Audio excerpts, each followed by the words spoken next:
Graça e paz, pessoal. Boa noite a vocês. Começando aqui mais uma live sobre a palavra de Deus. O cerne do nosso Instagram é falar da palavra de Deus, é esclarecer a palavra de Deus. E é justamente por isso que nós, sempre aqui, quase toda semana, nós trazemos aqui esse estudo para vocês. Vamos ver quem está querendo entrar aqui, que é o nosso convidado do dia, que é o Davidson. Na verdade, um dos ele, mas também tem o nosso amigo Vernon.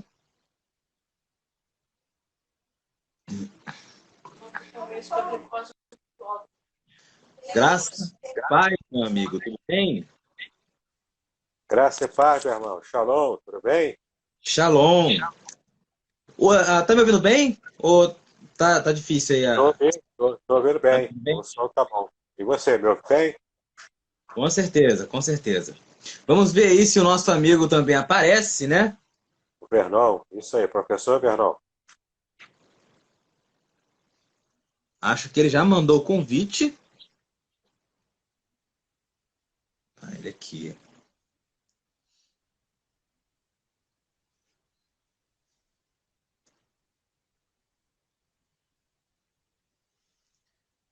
Vamos ver, acho que eu aceitei aqui.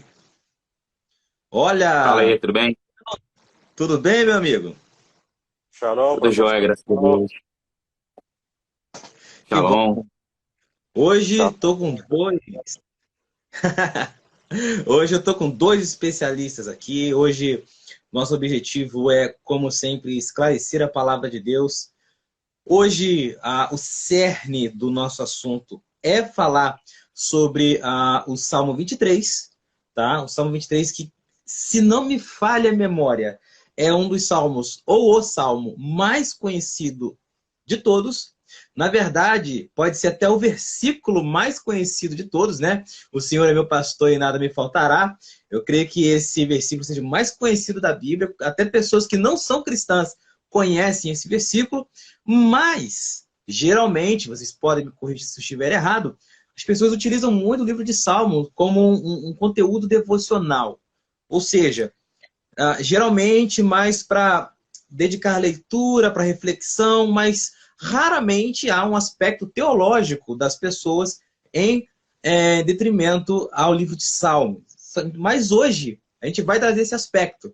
A gente vai falar da geografia do Salmo 23, que é o assunto da nossa live, Salmo 23 e a geografia bíblica, e trazer também alguns pequenos aspectos hebraicos aí para a gente entender melhor como funciona toda essa jornada. E se eu for útil para alguma coisa, posso trazer algum aspecto teológico aí para a edificação dos demais. Antes de tudo, eu queria apresentar os proponentes, né? Queria começar pelo nosso querido Davidson Binon, se é que é assim que se pronuncia, mas vou arriscar. Vou falar um pouco Davidson mais sobre Pignon. você. É Pignon igual filé mignon, só que é com B. Né? Perfeito. Então, eu sou o Davidson Pignon, sou mestre em ciência da religião, professor de hebraico bíblico e exegese do Antigo Testamento no seminário. Sou escritor, sou publisher editorial e sou também pastor congregacional. É um prazer para mim estar novamente aqui na academia. Perfeito, perfeito. Tu parece aqui que tem um presbiteriano, um congregacional e um batista. Não sei se vai dar certo essa live, não. Mas vamos que vamos. Mas vamos lá. E você, meu querido Vernon, fala um pouco mais de ti. Meu nome é Vernon Barros, alguns chamam de Vernon, outros chamam de Vernon, não importa. Mas sou professor de geografia, trabalho em escolas públicas municipais. Ao mesmo tempo também sou especialista em meio ambiente e gestão de território. Sou batista, né, como você já falou aí, e também escritor. Então essa é bem um resumido aí da minha situação. Perfeito, perfeito. Ele não Então, falou, mas ele também é músico. Ele toca teclado maravilhosamente bem. Verdade, aí, músico também. escondendo talento aí, faz isso não, rapaz. Gente, só para lembrar que ele é o Vernon, mas não é o inimigo do Homem-Aranha, não, tá? Não é o Vernon o inimigo do Homem-Aranha, não. Esse aí é amigo da vizinhança. Então, gente, Verdade. antes da gente adentrar no tema em si, a gente precisa entender por que é importante sabermos da geografia do Salmo 23, tá? Então, antes de eu adentrar nessa temática, eu queria também, não sei se eles têm em mãos aí, mas se não tiver, que falasse um pouco do livro de vocês. Porque eu sei que o Vernon tem um sobre geografia, né, voltado para esses trâmites, e também o Davidson tem um falando sobre o Salmo 23. Olha lá, sempre paramentado, rapaz. Eu não estou com o meu livro aqui, então eu não estou paramentado. Aí está o Salmo 23. Meu livro é Revelações Originais do Salmo 23. O Salmo 23 é totalmente explicado com base na língua hebraica, que é a língua original em que ele foi escrito. Então, palavra por palavra, versículo por versículo, este livro aqui te ajuda a compreender os mistérios que só a Bíblia hebraica revela sobre o que o Senhor colocou aqui no Salmo 23. E esse livro do Davis é muito bom mesmo, mano, muito profundo. Estou gostando muito de ler esse livro. Pois é, pô. Vou aproveitar para falar que amanhã é meu aniversário, tá? Então, se alguém quiser me presentear com um livro desse tipo aí, tem problema não. Tá? Estou jogando na telinha aí. Tem problema não. Ou pelo menos fazer um desconto, tá? Porque amanhã Com é certeza. meu dia.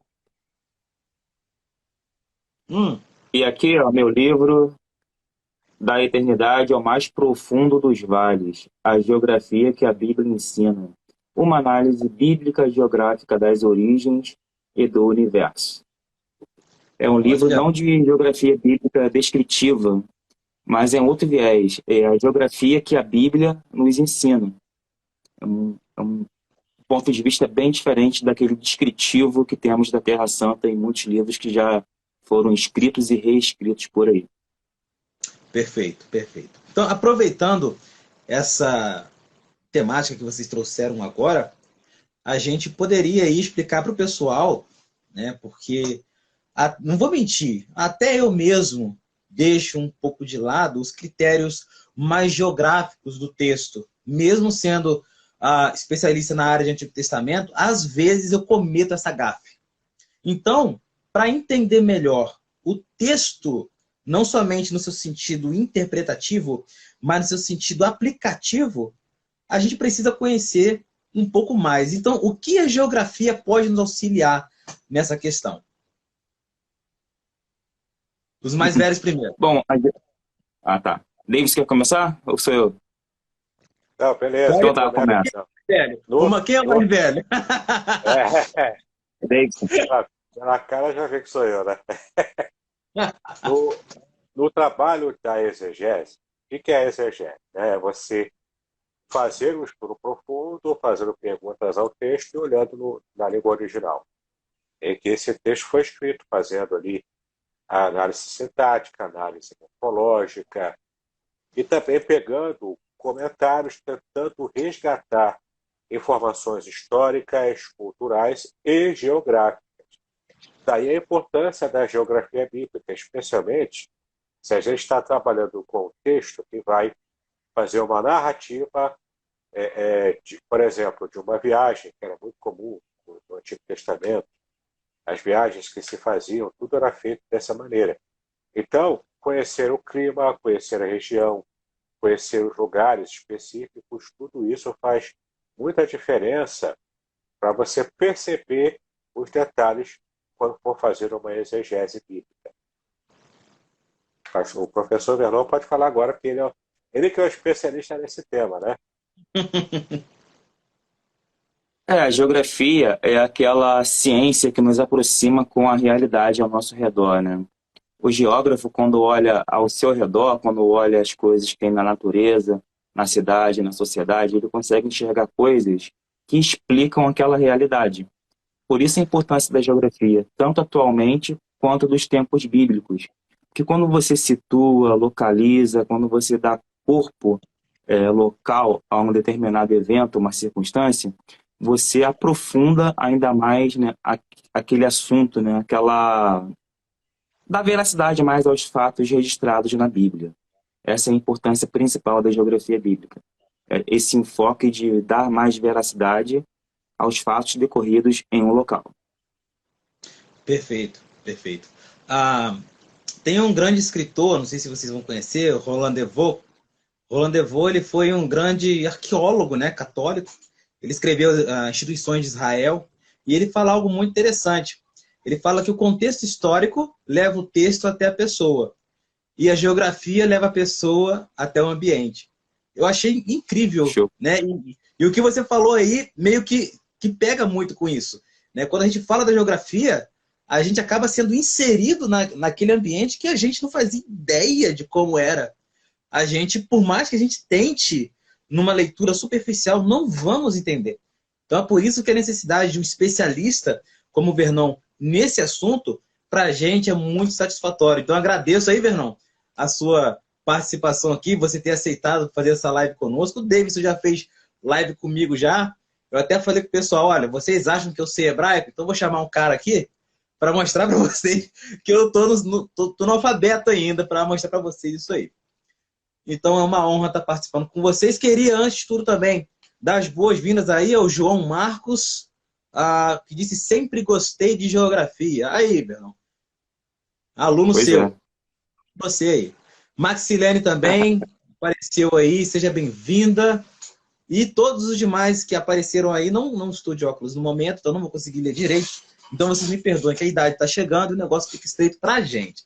Se vocês tiverem alguma dúvida também, vocês podem colocar aí, tá? Vocês que estão nos ouvindo, vocês podem colocar aí nesse ponto de interrogação. Eu só peço que não escreva nos comentários, que você coloque nessa caixinha das questões, tá? Que já vai ficar separada para a gente estar analisando as perguntas. Bom, sem mais delongas, já estamos nos prolongando muito, vamos adentrar ao tema. Vamos então começar com uma leitura, né? No Salmo 23, pelo menos na primeira parte, eu acho que seria adequado a gente fazer essa leitura. Se alguém está com a Bíblia aí, porque pela vergonha da família, eu não estou com a Bíblia aqui. Mais uma vergonha que eu passo, não tem problema. Já que você está com a Bíblia aí, manda ver. Eu estou com a Bíblia aqui, também, o meu livro também tem várias versões da Bíblia, inclusive o texto em hebraico. Posso ler em português, da versão Almeida Corrigida Fiel, e também posso ler em hebraico, para que Top. os irmãos tenham uma noção da sonoridade, né, como é no original. Então vamos lá, Salmo 23, na ACF, Almeida Corrigida Fiel. O Senhor é o meu pastor, nada me faltará. Deitar-me faz em verdes pastos, guia-me mansamente a águas tranquilas. Refrigera a minha alma, guia-me pelas veredas da justiça, por amor do seu nome. Ainda que eu andasse pelo vale da sombra da morte, não temeria mal algum, porque tu estás comigo. A tua vara e o teu cajado me consolam. Preparas uma mesa perante mim, na presença dos meus inimigos. Unges a minha cabeça com óleo, o meu cálice transborda.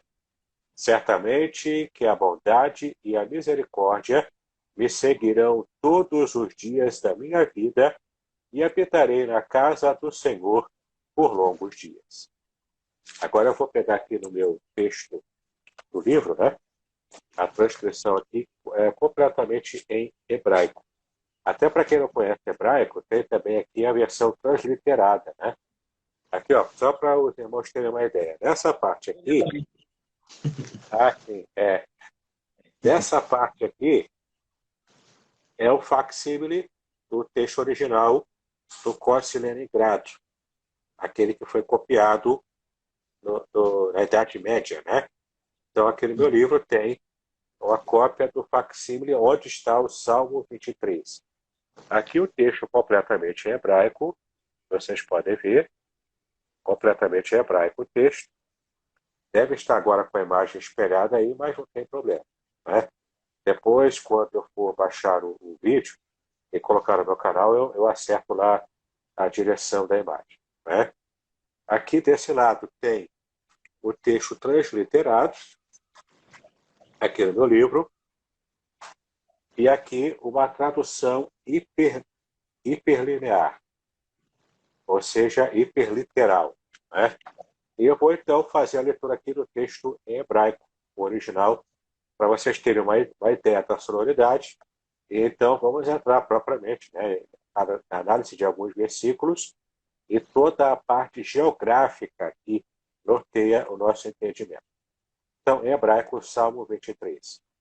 Mismor le David, Yahweh roi lo ersar, Benot deshe yarbitseni, alme menuchot, yenahaleni, nafshi yoshvev, yanheli, bemagle sedek, lemaan shemo, gam ki eler, beget salmavet, lo irá, ra ki ata, imadi, shifterra, umishanterra, emar, yanahamuni, taror, lefanai, shulhan, neget, sorerai, Dishantá, Pashemer, Roshi, Kotsi, Revaiá, Artov, Wareset, Yatefuni, Kol, Ime, Hayai, Veshafti, Pebet, Iaue,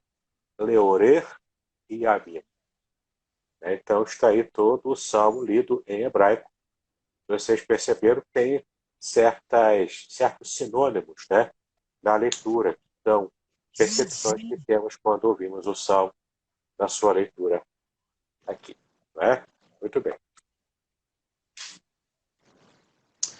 Bom, eu queria, apesar de com certeza ter alguns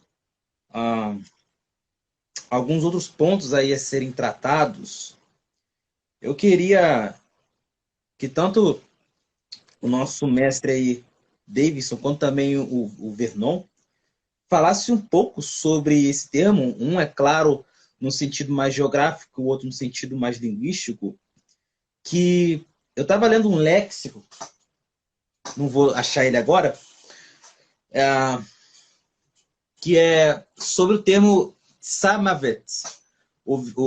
Essa palavra de Samavet, pelo menos na opinião do léxico que eu estava lendo, acaba se aplicando essa palavra a uma questão meio que fora do que realmente está nos mostrando no texto de Salmo 23. Porque no Salmo 23, o termo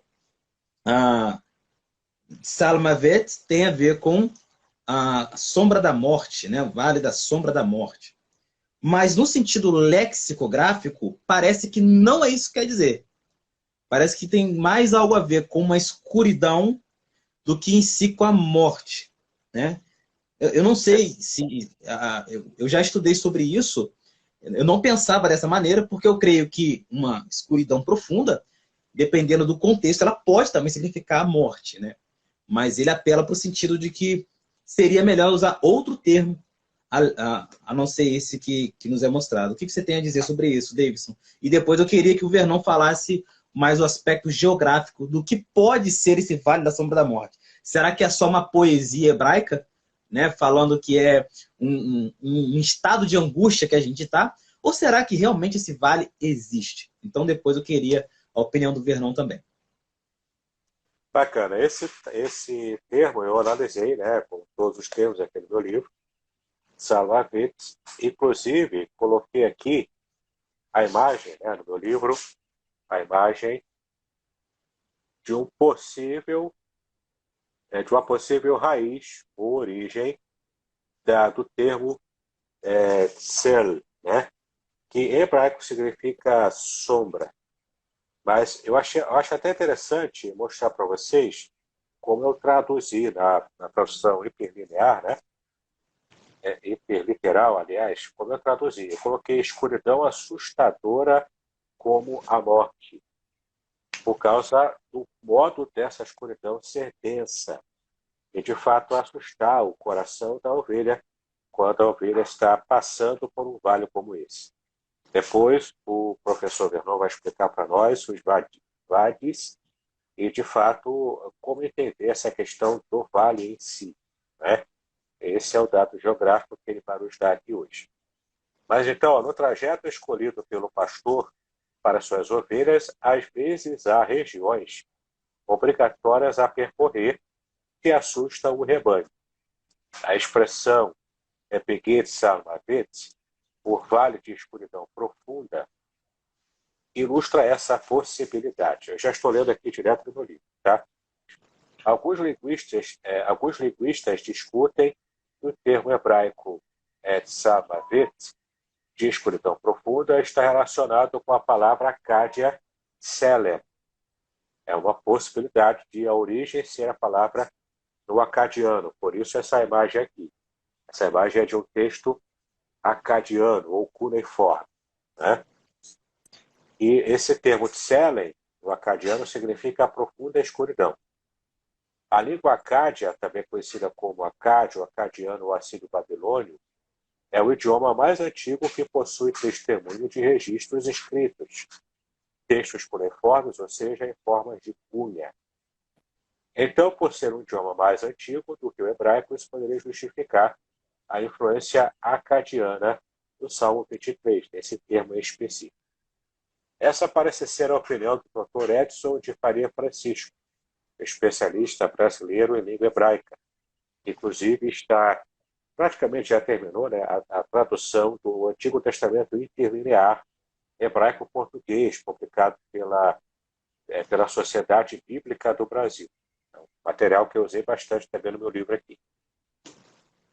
Então, essa parece ser a opinião dele, conforme ele anotou exaustivamente na sua seção de dificuldades textuais no volume 4 do seu livro, que é o volume que ele dedica aos Salmos.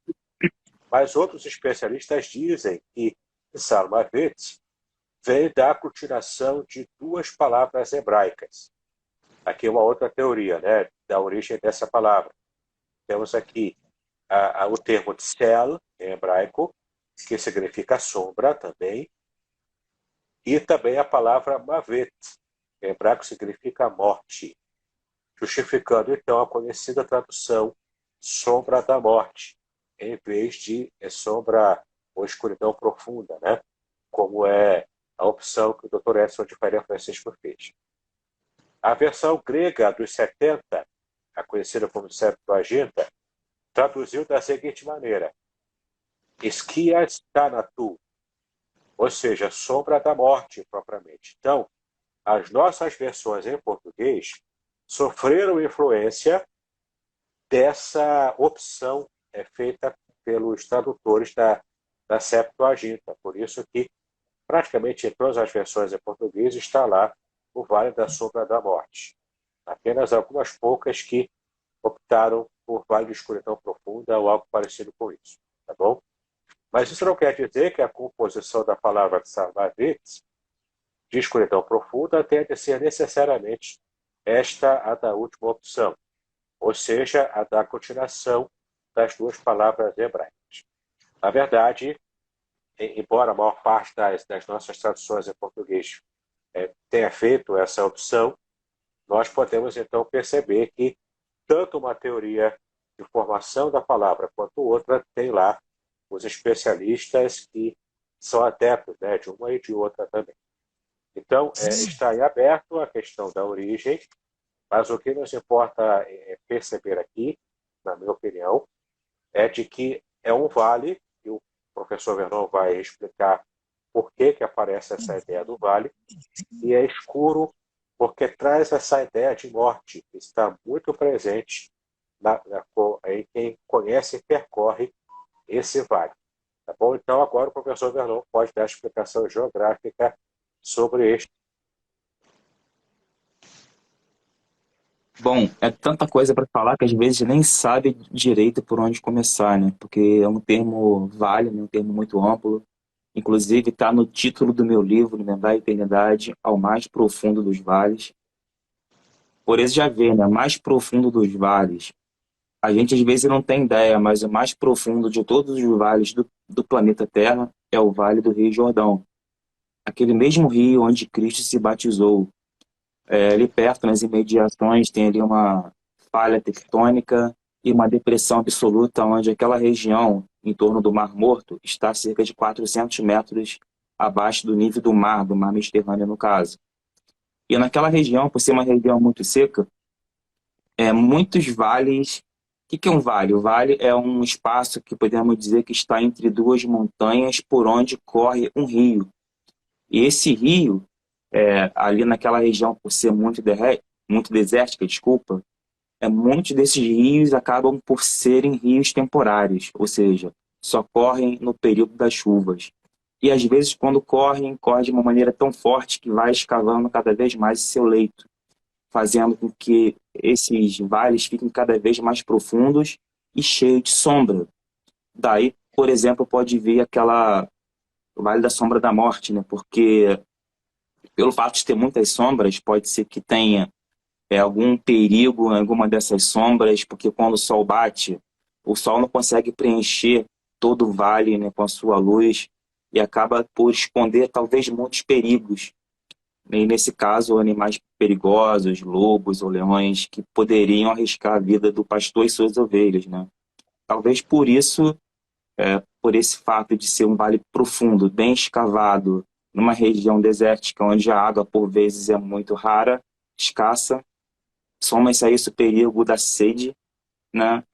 E talvez tudo isso contribua para que o pastor, né, no caso Davi, tenha pensado no vale que poderia trazer morte e uma escuridão profunda para a vida sua e das suas ovelhas, né? Talvez seja esse sentido, mas aí o Davis pode até saber melhor do que eu, porque o hebraico é o que vai dar verdadeiramente essa resposta sobre o sentido original de escuridão nesse versículo aí.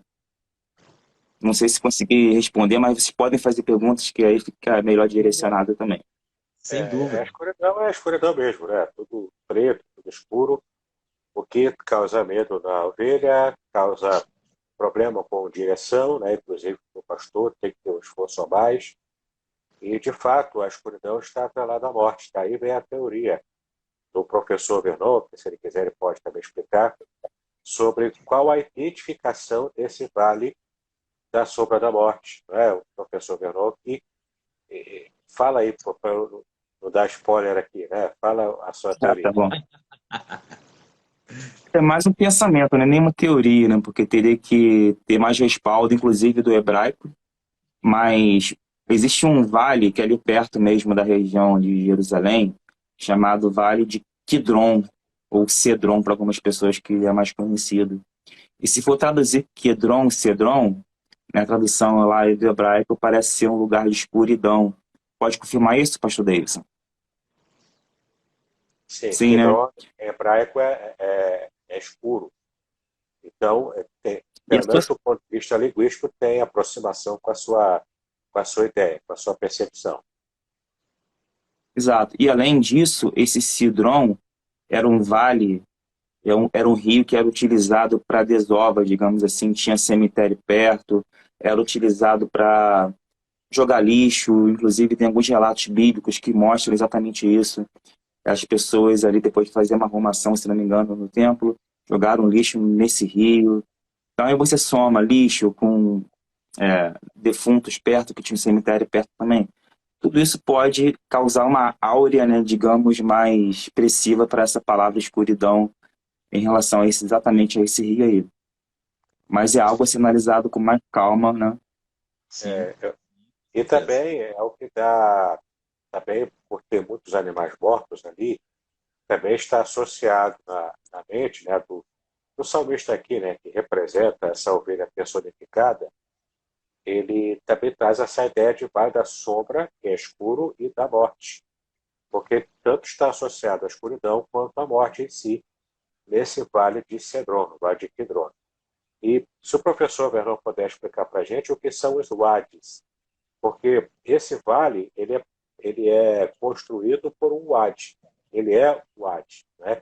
Como é que os wadis aparecem, por que eles se formam, por que é um vale na época da seca? Explica isso aí para o pessoal entender.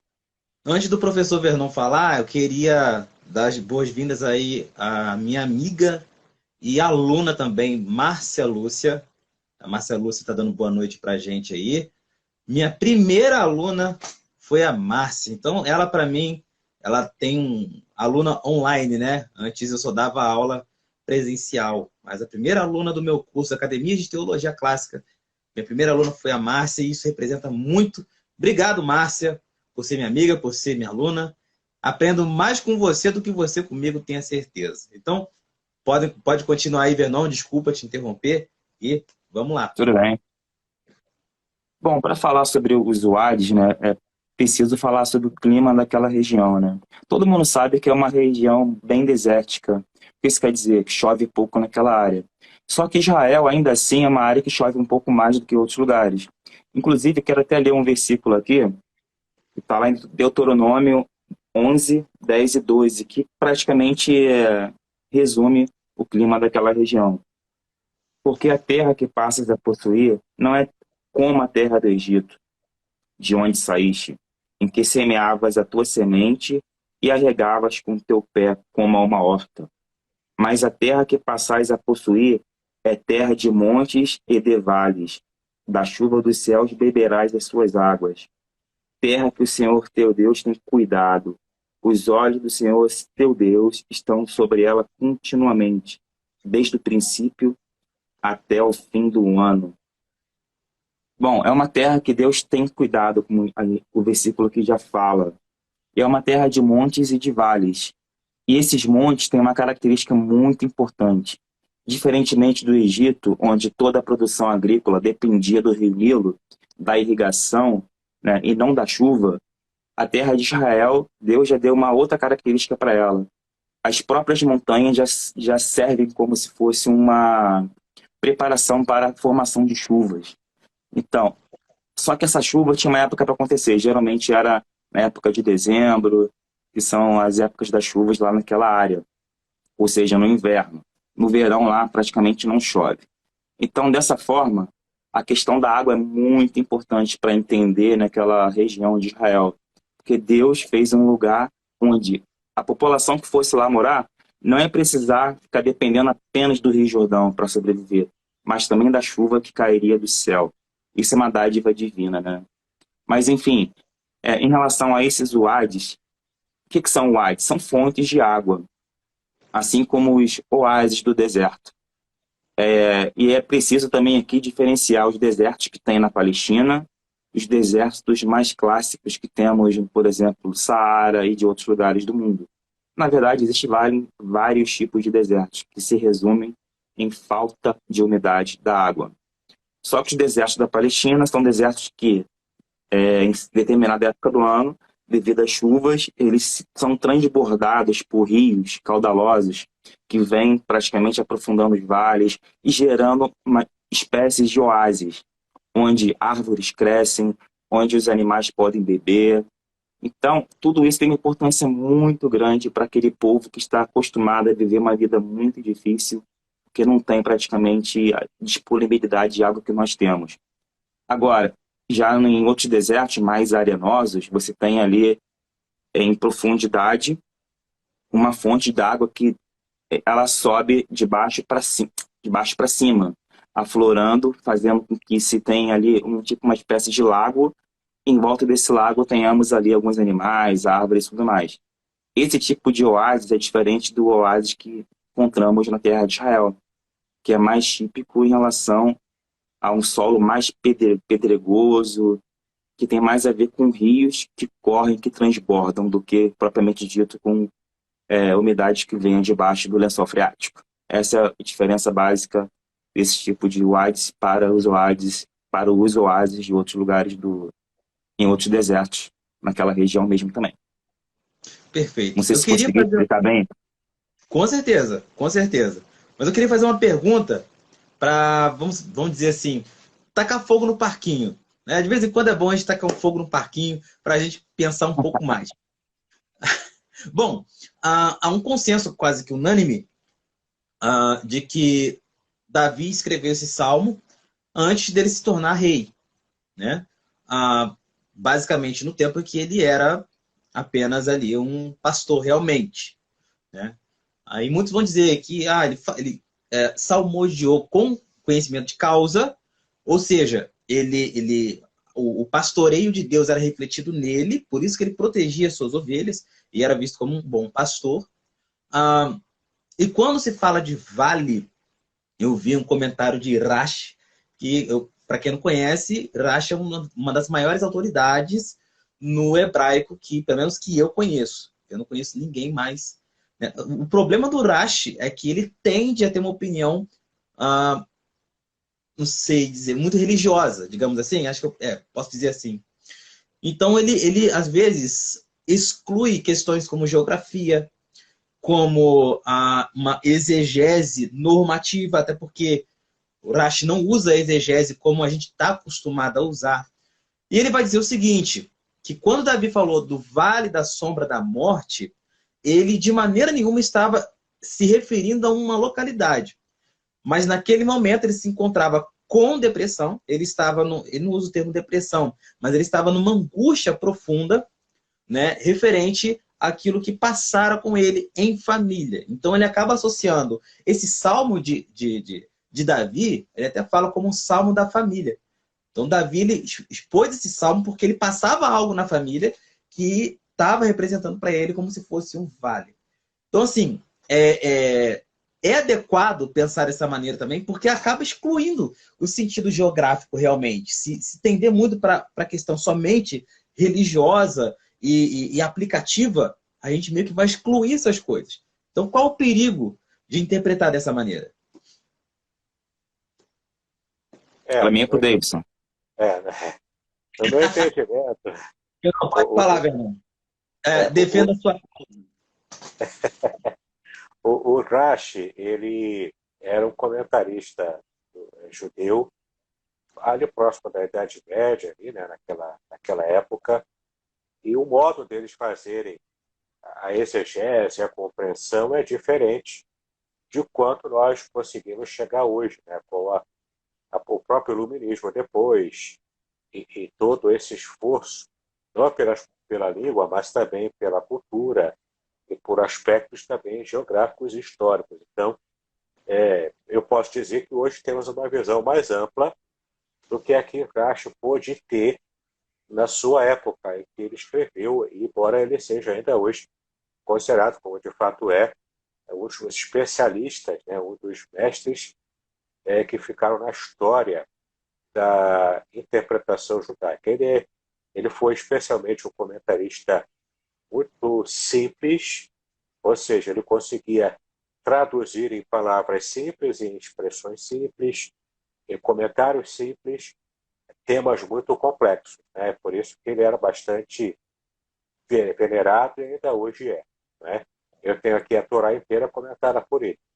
Agora, nós podemos ter hoje uma abrangência maior no estudo exegético, porque nós temos o conhecimento dessas disciplinas que não eram muito comuns na época do Rashi. Por isso que eu defendo essa exegese mais profunda, mais abrangente, e com certeza os nossos irmãos geógrafos, como o professor Vernon, vão me agradecer por essa postura, porque isso dá para eles também escada para trabalharem e colaborarem com o ofício exegético. Verdade. Esse lado poético da coisa, né, apesar de que, tirando o lado exegético ou geográfico, é muito bonito. Pô, ainda que eu ande pelo vale da sombra da morte, não temerei mal algum, porque tu estás comigo. Né, isso é muito bonito. A gente pode simplesmente esquecer a geografia, esquecer a exegese e meditar que Deus, não importa onde nós estivermos, estará sempre conosco. E uma coisa muito importante também em relação ao termo vale, é que talvez por causa desse versículo, né, Vale da Sombra da Morte, muitos associam o termo vale a uma coisa ruim. E não deveria ser assim. Porque os vales, diferentemente dos altos de montanhas, que são lugares que você mal pode caminhar direito porque falta ar, dá cansaço e tudo mais, são lugares de mais difícil acesso também. Já os vales não, os vales são lugares onde a vida abunda. Claro, tem vales secos que não têm ali quantidade de água para fazer aquela vida abundar. Mas geralmente os vales são lindos e maravilhosos, cheios de árvores, cheios de vida, cheios de animais. Então o vale não é para ser visto como algo negativo, e sim como algo bem positivo em nossa vida também. Perfeito. Mesmo o deserto, né? Mesmo o deserto, a palavra hebraica para deserto é midbar. Ou seja, ali está inserida a raiz dessa palavra, a palavra davar, que é que é palavra mesmo, né? Ou seja, Deus fala com quem está no deserto. Por quê? Porque no deserto a pessoa está isolada, silêncio total, ela consegue se concentrar para de fato ouvir a voz de Deus. Então, mesmo no deserto, a Bíblia traz essas dimensões que são assim, bastante peculiares, né? E também enriquecedores para a nossa vida espiritual até. Eu acho que o vale, só tem uma situação que o vale é desfavorável, que é a questão militar. Eu acho que num ambiente militar, né, como já aconteceu várias vezes na escritura, onde um determinado exército estava no vale, ali é uma situação desfavorável porque se torna vulnerável, né, ao exército que está acima, né, nas montanhas, nos picos, onde a visão sobre aquele exército do vale é totalmente ampla. Agora, também tem uma questão que é interessante quando a gente fala até desse desfavorecimento de quem está no vale, porque traz dependência. Porque a partir do momento que você está no vale, né, ainda que você esteja numa situação desfavorável, você não depende ali de estratégia militar, porque tá ruim pro seu lado. Você não depende de armas, porque é mais fácil tu morrer pelas armas do que tu matar alguém.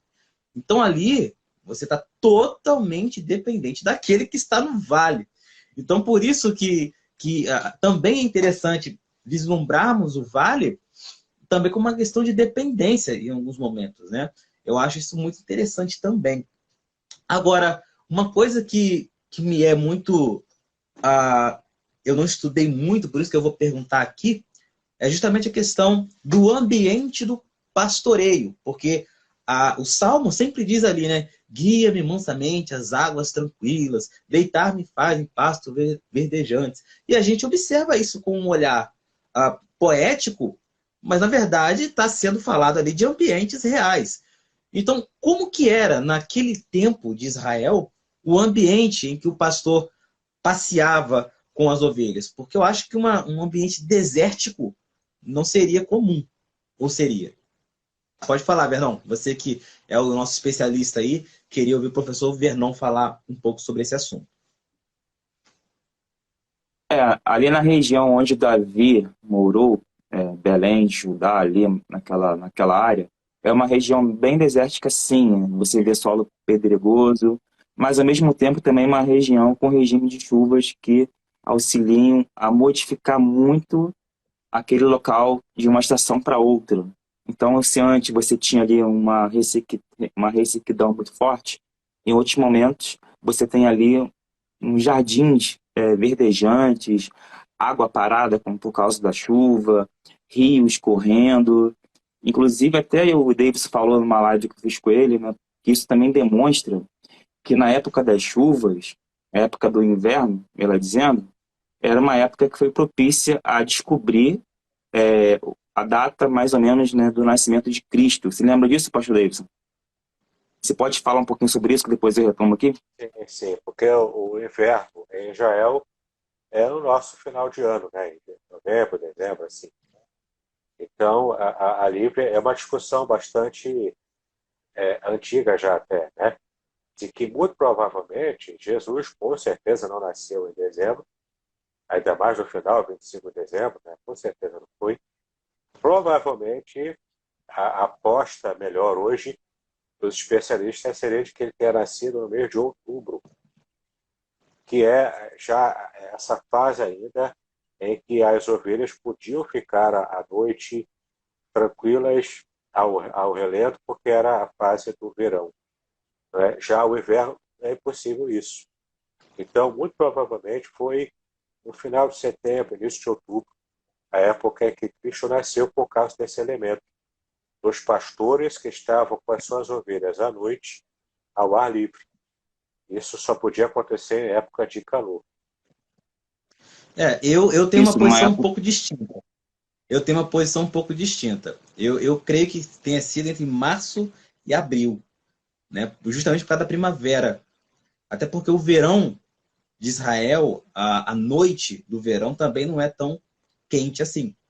Então acaba que um bebê nascer numa manjedoura, né, e ficar ali durante o tempo pode ser algo muito prejudicial. Então eu creio que a primavera ela é mais estável. Então, março e abril também seria uma época adequada. Realmente, novembro, dezembro, para mim, inaceitável.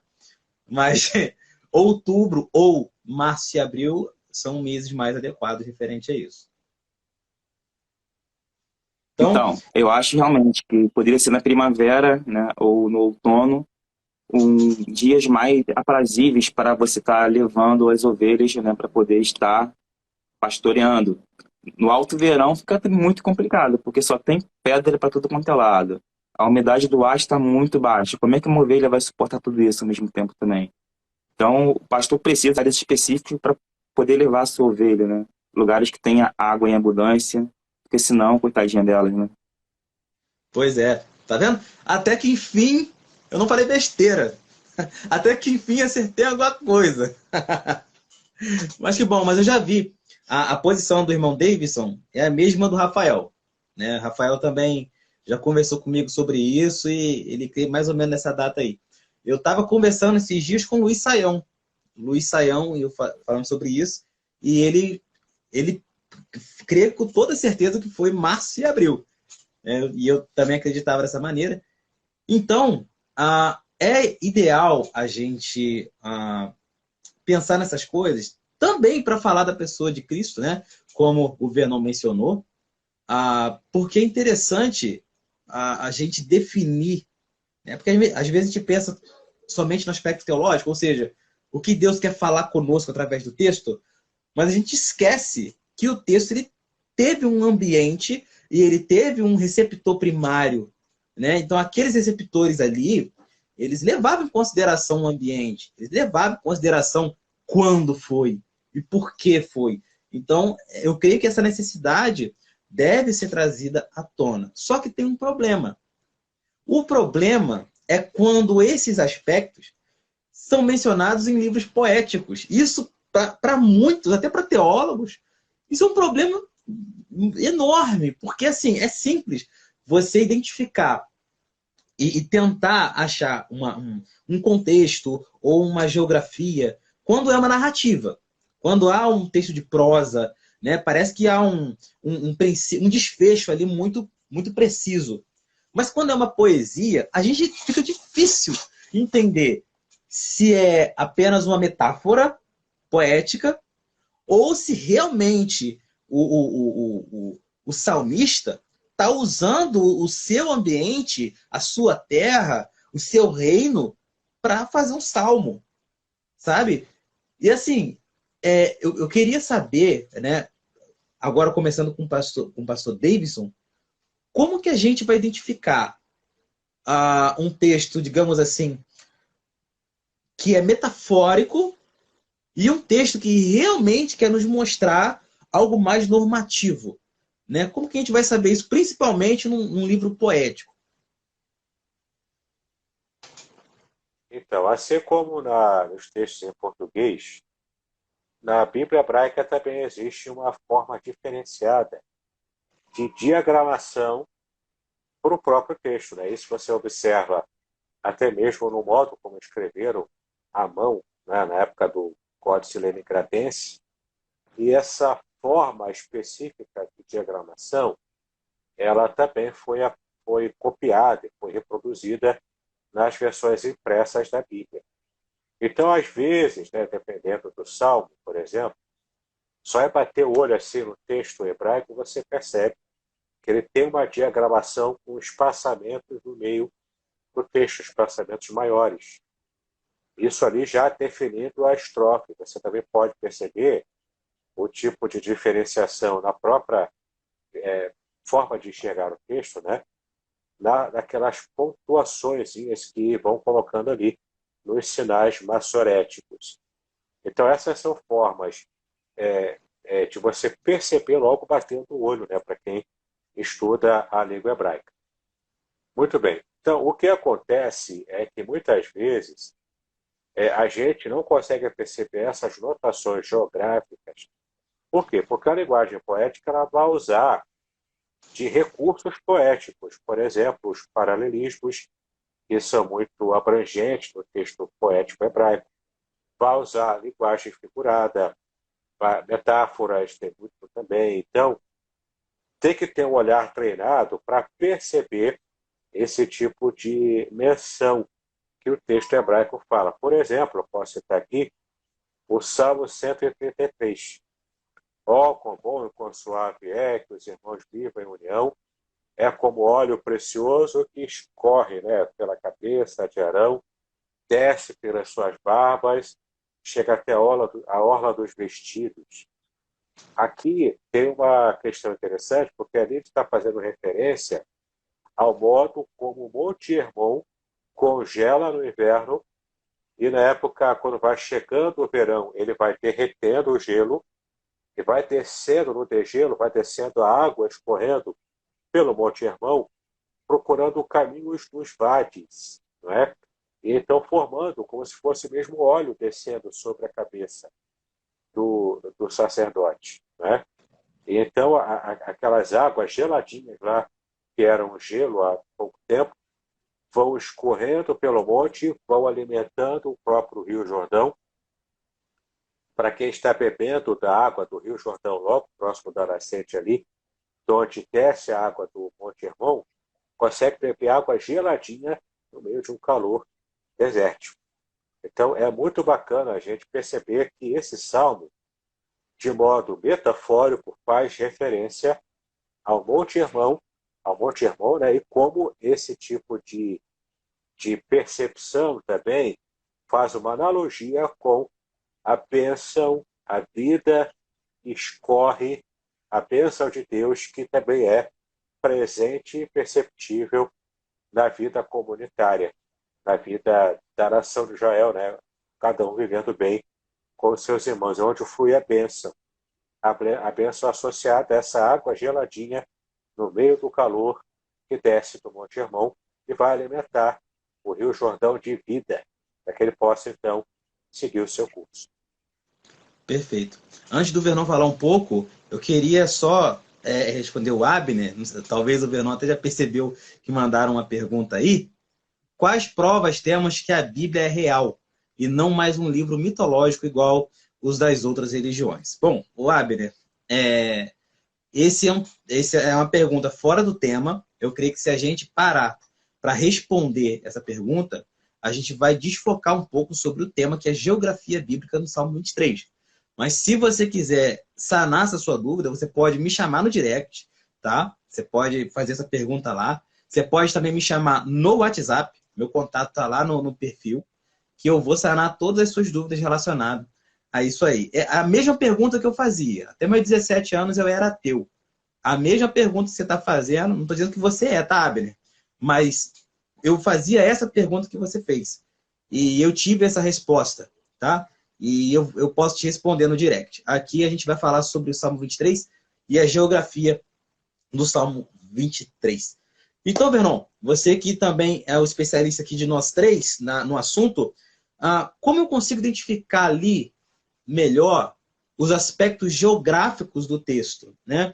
Eu creio que em alguns textos está mais claros, fica bem mais claro, como, por exemplo, a caminhada de Abraão, que saiu da terra de Ur dos Caldeus, aí passou pelo Egito. Alguns vão dizer que é o Baixo Egito, outros vão dizer que é o Alto Egito. Tudo isso a gente pode saber referente à crescente fértil, tudo isso fica um pouco mais claro para a gente, quando é um texto descritivo, né? mais claro, mais narrativo, melhor dizendo. Agora, nesses textos um pouco mais obscuros, digamos assim, como a gente pode identificar, você como geógrafo, como que a gente pode ver, olhar para esse ambiente e identificar o que isso representa? Bom, essa pergunta é bem pertinente mesmo. Inclusive, meu próprio livro, eu utilizo muito de muita poesia que é feita na Bíblia e que tem sempre alguma coisa por trás, né, que nos traz ensinamentos, né, geográficos em cima daquilo ali. Em relação ao Salmo 23, né, que é um salmo poético, se nós ambientarmos o contexto geográfico daquela região, por ser muito seco, chover esporadicamente, aquilo que Davi está fazendo ali, né? O Senhor meu pastor, nada me faltará. Deitar-me faz em verdes pastos, guia-me mansamente a águas tranquilas. Parece que ele vê no Senhor, né, alguém que vai proporcionar isso a ele em um ambiente de secura. Então, quando ele faz essa poesia, ele está tendo como referência o espaço geográfico dele, que é um espaço muito seco. E ele anseia, né, ele quer um lugar onde ele possa relaxar, estar desfrutando de águas tranquilas, pastos verdejantes, né, que é o que todo mundo quer. A gente quer ter um lugar que se assemelhe ao Éden, né, um lugar bonito, com muitos prazeres, né, com, digamos, frutas que você pode poder comer, né, animais que você pode tocar. Então, eu acredito que nesse tema aí do Salmo 23, Davi planeja ter algo assim em sua intimidade com Deus. Ele almeja, né, um lugar onde Deus possa proporcionar para ele tudo, onde nada lhe falte. Eu acho que é por aí. Amém. Interessante. Opa, bem-vindo aí, Francis Hoffman. Francis aí, meu amigo pessoal, professor junto comigo de História da Igreja e pastor luterano. Então esse aí agora tá na Etiópia, né? Agora virou pastor internacional. Bem-vindo aí, Francis Hoffman. Bom, uma coisa que também é interessante lembrarmos, principalmente no aspecto geográfico, é que talvez na época de Davi menos, mas tanto os hebreus quanto os povos que os rodeavam ligavam muito a geografia com a deidade, né? Isso aí era muito comum. Por exemplo, Javé já foi considerado o deus da montanha, né? Como também tinha alguns rios que eram divinizados. O próprio rio Nilo, por muitos séculos, ele foi, não sei se ainda é, mas ele foi divinizado pelo seu povo. Então, a geografia, meio que para eles, era algo tão forte que tornava-se um tipo de divindade, né? Então, acho que olhar para a geografia também nesse aspecto pode nos esclarecer muita coisa sobre o texto também. O que você acha disso, pastor Davidson? Os povos pagãos tinham mesmo essa característica, né? Divinizavam tudo, porque eles ou não compreendiam plenamente, ou então que era essencial para a vida, né? No caso do o faraó, era divinizado. Por quê? Porque ele era visto como esse Deus que cuidava do povo, era o líder do povo, né? Então, você tem também a adoração a Deus Sol, a Deus da Lua, né? Então, isso nos povos mais primitivos isso era muito comum, especialmente os povos que tinham essa tendência ao politeísmo. Agora, é interessante também que a gente perceba que, embora essa seja uma característica dos povos ao entorno de Israel, lá em Canaã, os cananeus, Israel não se deixou levar por esse pensamento, apesar de Israel estar sempre envolvida com problemas com idolatria.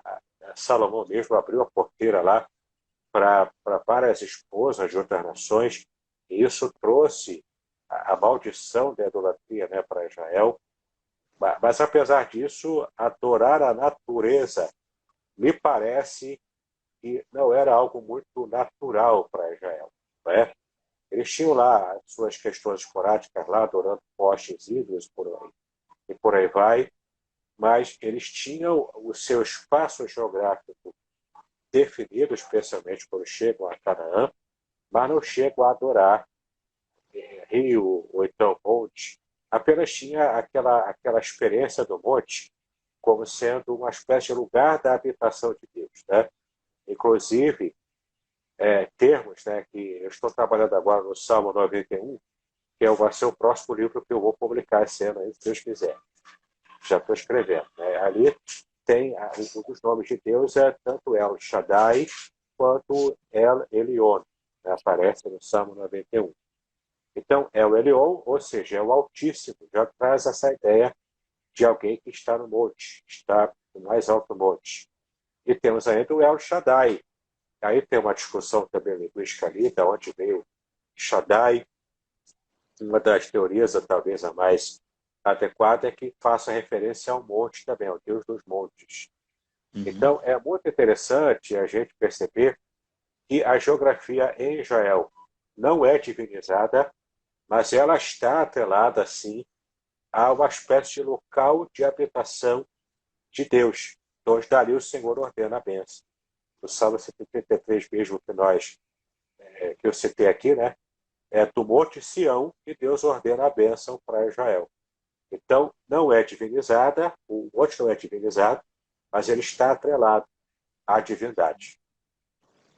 Perfeito, perfeito. Então, meio que os israelitas consideravam lugares como um mediador, como algo que ligariam eles à divindade, né? Não era um ser divino em si, mas ligaria eles à divindade. Assim como foi em Êxodo, né?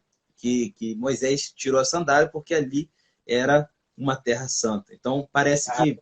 Até mesmo onde foi construído os templos, o Templo de Salomão, o Templo de Herodes, e hoje, sei lá, naquele local, a Mesquita de Omar, né, que é a Mesquita muçulmana, Quinta de Al-Aqsa. é Al-Aqsa, isso aí. A de Omar é outra. Então, a gente percebe que aquele local, na tradição judaica, foi o exato local onde aconteceu a Akedah de Isaac, ou seja, o quase sacrifício de Isaac.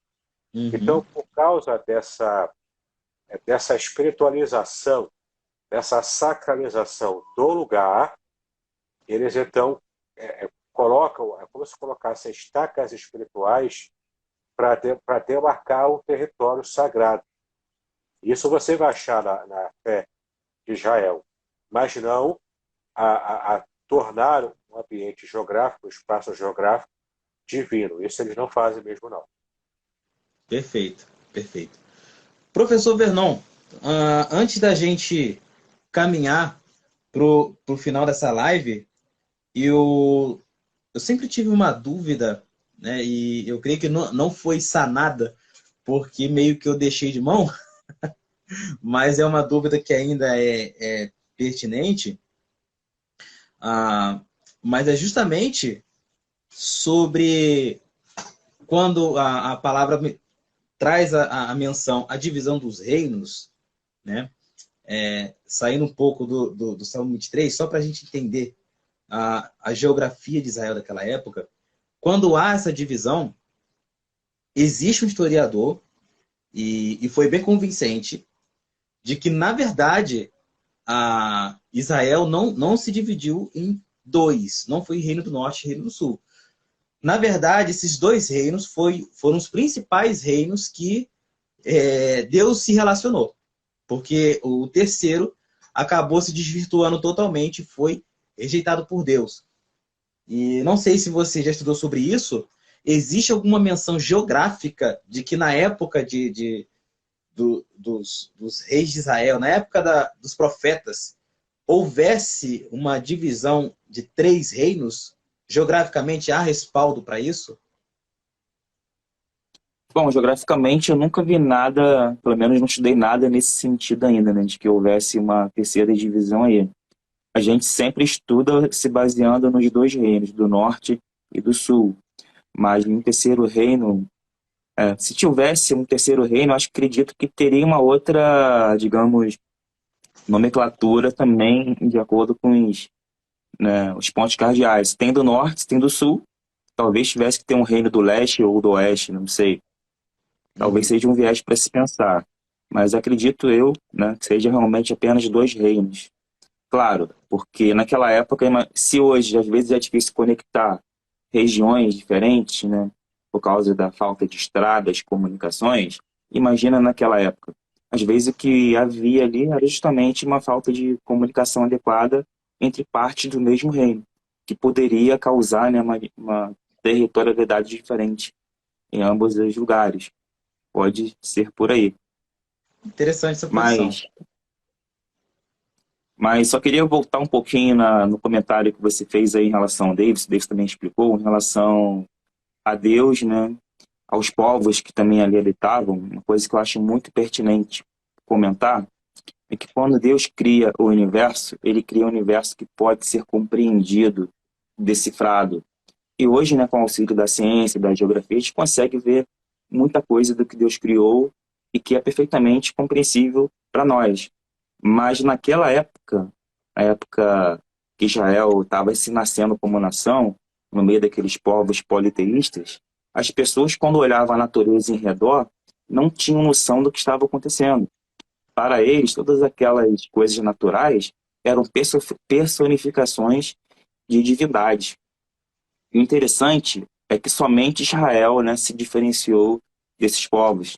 Enquanto todos os povos viam deuses dentro do universo, a concepção do povo de Israel era de um Deus além do universo, fora do universo. Inclusive, uma passagem bíblica que eu gosto muito, que corrobora isso, é de Elias na caverna.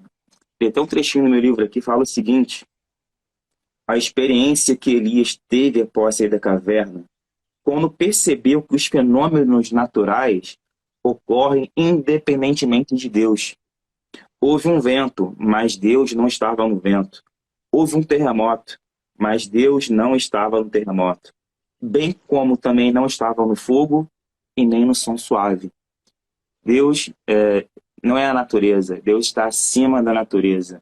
E aqueles povos antigos tinham essa visão totalmente diferente, deturpada do que acontecia em suas relações cotidianas. Perfeito, perfeito. Crendo da maneira que eles criam, a gente acaba tendendo ao panteísmo, né? Que é dizer que Deus é tudo, né? Que Deus, é claro que Deus está acima de todas as coisas, ele domina todas as coisas, ele governa todas as coisas, mas ele não é todas as coisas. Saber diferenciar isso, eu creio que seja necessário, porque infelizmente no meio cristão há essa ideia. Eu já vi, por exemplo, o filho do Billy Graham, filho ou neto, eu não sei se é filho ou neto dele, falando justamente isso. Tudo é Deus. Se você está sentado numa cadeira, é Deus. Eu falei, gente, como assim? Sabe? E ter Isso alguém... é coisa de Batista, né? Oi? Isso é coisa de Batista. É coisa de Batista. Eu não ia nem falar. Eu não ia nem falar, coisa de Batista. Tem um Batista aí que vou só te contar um negócio. Mas infelizmente, essa diferenciação, né, entre Deus governar todas as coisas, assim como Herman Doiver, que era um neocalvinista holandês, falava, não há 1 milímetro do universo onde Deus não esteja. Aonde Deus não domine, aonde Deus não seja dono. Ele é dono de todas as coisas. Outra coisa é dizer que Deus é todas as coisas. Saber essa diferença é necessário e fez toda a diferença no Antigo Testamento, aonde Israel entendeu que Deus está sobre todas as coisas, mas Deus não é todas as coisas. É por isso, por exemplo... Exatamente. Pode falar, por favor. Se formos pensar que Deus está dentro do universo, faz parte do universo, hoje sabemos que um dia o universo, né, vai tender ao fim. Então, se Deus faz parte do universo, logo ele não é eterno. Ele pensa no máximo, como diz o Norman Geisler, né, na velocidade da luz, que é a maneira mais rápida de se deslocar, atualmente falando, né, por nosso conhecimento. Então, se Deus está dentro do universo, logo ele está limitado ao próprio universo, ao espaço, ao tempo e à matéria. E Deus é fora disso tudo, né? Ele é eterno, habita a eternidade. Sim. E deixa eu tentar achar um termo, esse sabor agridoce de Deus, meio que de ser transcendente, tipo assim, ser fora de tudo e ao mesmo tempo morar aqui, sabe?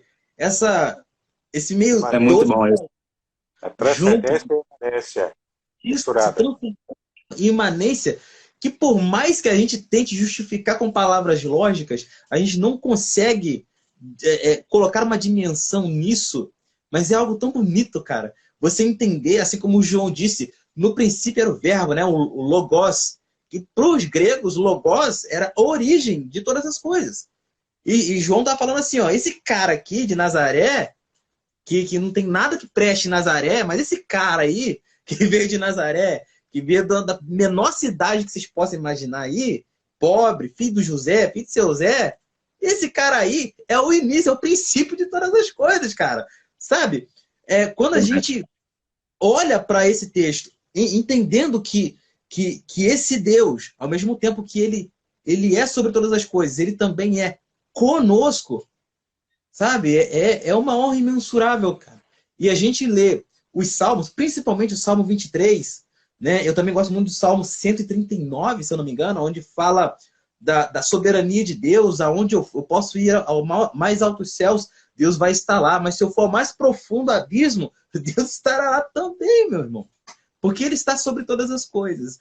Então, quando a gente olha para o Salmo e vê que esse aspecto geográfico do Salmo, ele não serve apenas para nos trazer uma interpretação mais lógica, mas ele abre a nossa mente para o poder e misericórdia de Deus.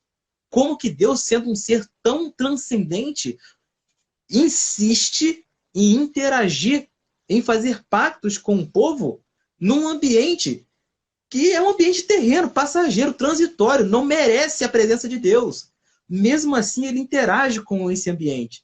E entender isso, para mim, é fenomenal, cara. Eu queria ser professor de geografia que nem tu, mas não tenho competência para isso ainda. Mas... E mais profundo ainda, cara. Você falando disso aí é muito maravilhoso, mas agora pensa, o Deus que era fora do universo, né, não é matéria, ele se tornou matéria por nós, ele se tornou átomos, né, fragmento de água, elementos químicos. O Deus Todo-Poderoso veio à Terra e se tornou tudo isso, fez parte, né, do universo, tudo isso para morrer por nós e nos dar a salvação. Perfeito, perfeito. Então, caminhando para o final, vocês têm algumas palavras finais aí para falar com o povo que está nos ouvindo? Pode falar, é a hora. Quais são suas palavras finais? Sentou na guilhotina, não. Mas quais são suas palavras finais? A última refeição, né? Bom, eu quero novamente convidar você a conhecer o meu livro, Revelações Originais do Salmo 23. É o Salmo 23 inteiro analisado na língua hebraica, também com as observações geográficas que o professor Vernon me ajudou. Ele foi o meu consultor nessa parte. Tenho também um outro livro aqui, chamado A Ética do Casamento Judaico. Esse livro aqui foi a minha monografia de mestrado. E o meu orientador foi o Moré Rafael. Então, se você quiser saber sobre família judaica, sobre como é constituída a família, as questões relacionadas ao casamento, a vida em família, na Bíblia, aqui você vai ter acesso a essas informações. É só fazer contato comigo e eu terei prazer em te mandar. Tenho também o canal do YouTube, que você pode procurar pelo meu nome. É só você procurar Davidson Mignon. Tem uma playlist lá chamada Exegese e Exposição. Ótimo trabalho, estudos, temas. Preparei para lançar amanhã. Olha aí, amanhã à noite vai ser lançado o estudo que eu gravei ontem. Preparei hoje e coloquei para estrear amanhã. Será um estudo sobre calvinismo versus arminianismo. Predestinação ou livre-arbítrio. Uma das minhas fontes foi o Dr. Luiz Saião, que você conhece bem. A sacada que ele teve ali, na minha opinião, pode resolver de vez esse problema. Não é?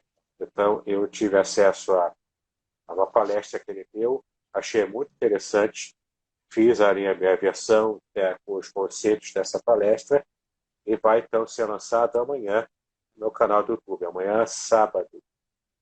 Amanhã é dia...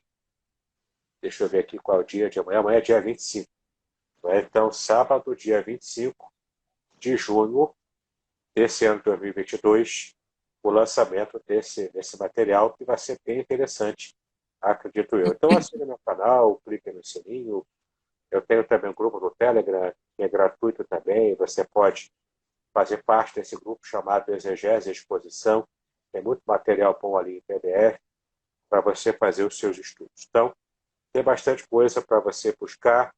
E eu quero agradecer por essa oportunidade de estar aqui e trazer, então, essa colaboração para a Academia de Teologia Clássica. Obrigado, eu que agradeço. E eu, primeiramente, quero agradecer a Deus, né, e ao D'Angelo por essa oportunidade de estar aqui. Para mim, é maravilhoso. Um dia eu vou chegar nos pés do Davidson, né, com tudo isso que ele tem, essa parafernália de Instagram, Telegram, quer dizer, YouTube e tudo mais. Um dia eu vou chegar lá. Mas aqui no meu canal do Instagram, Eu semanalmente tenho postado estudos, né, sobre a geografia que a Bíblia ensina. Então pode estar seguindo a gente no Instagram. Depois eu vou também ver se produzo alguns vídeos e tudo mais, para poder até estar divulgando mais, né? Isso que é muito importante hoje em dia, na nossa atualidade. Que não existe conflito entre ciência e fé.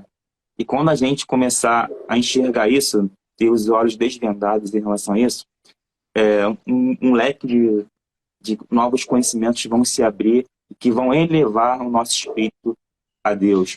Por isso, mais uma vez, aqui vou estar divulgando meu livro, Da Eternidade ao Mais Profundo dos Vales, a geografia que a Bíblia ensina, onde nós tentamos, de forma, né, científica, clara, racional e também bíblica, né, falar sobre esse maravilhoso universo que Deus criou e que é decifrável, né, que é entendível e que está baseado nas leis que Ele mesmo criou para nós.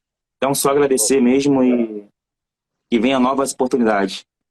Com Pastor Doug, certeza. é uma bacana que você pode aproveitar o professor Vernon, é para falar de terra plana. Ele, que é um terraplanista, ele vai se amarrar e falar. Ai! Ele ter feito com esse trecho da terra plana. Caio, posso navegar para muito longe, não, senão, Caio, terra plana. Para ele, a terra é assim, ó. A terra é assim. Ele gosta de zoar, né, esse pastor aí. Tá vendo só, cara? Bom, a honra foi toda minha, sem sombra de dúvida. Aprendi muito com vocês hoje, tá? Eu só queria pedir pro professor Vernon, se tiver alguma arte do seu livro, alguma divulgação, algum marketing, você pode me mandar, que eu vou postar nas minhas redes sociais, Show. não no Face, mas no meu Instagram. Aí tem um pouquinho de gente aí, tá? Eu posso mandar também para algumas pessoas que eu conheço, né, que tem bastante gente, tá? E eu posso ajudar vocês aí nessa divulgação da obra de vocês. Estou escrevendo mais um agora também. Eu tenho um já chamado Reino de Deus em Farrapos. E estou escrevendo mais um chamado O Homem Ortodoxo, tá? Eu creio que ainda esse ano eu consiga concluir. Não sei se eu vou conseguir porque é complicado, né? Eu sou um cara muito desfocado de vez em quando. Não sou igual o Davidson, não. Mas eu vou torcer para que eu consiga, vou estar orando para que eu consiga terminar ainda esse ano. Então, galera, muito obrigado por vocês dois participarem. Uma honra imensurável. E falo com vocês daqui a pouquinho lá no nosso grupo. Rapidinho, só deixa eu me defender aqui. Pode ser que alguém tenha acreditado que eu sou realmente terraplanista, né? Se Deus quiser, futuramente, vai demorar um pouco ainda, mas eu vou estar escrevendo um livro também sobre a Terra plana, né? E usando os próprios versículos que eles utilizam para tentar provar a Terra plana. É a terra plana, tá vendo aí? Esse é Terra plana. Mas valeu. Vê até um livro falando sobre Terra plana, tá vendo, né? Não, vou produzir. Valeu. Tá bom. Com Deus, gente. Deus abençoe vocês, tá? Tchauzinho. Valeu, você também. Tchau, tchau.